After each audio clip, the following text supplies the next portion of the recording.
موشک‌ها را متوقف کنید. خاخام یهودی است که به ایران التماس می‌کند. ذخیره موشک‌های پدافندی رژیم صهیونیستی رو به پایان است.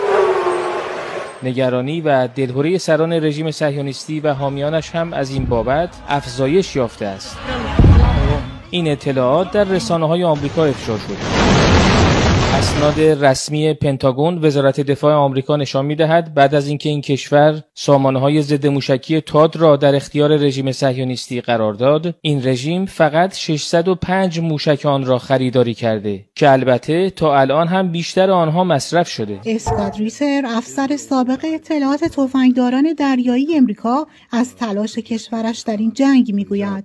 Iran has tens of thousands of missiles. They can fire like this against Israel for, weeks, if not months. We're just a few days into this conflict and Israel's already destroyed. حیرت دیگر خبرنگار این رسانه است از نسل جدید موشک‌های ایرانی. آژیر خطر به صدا در اومد.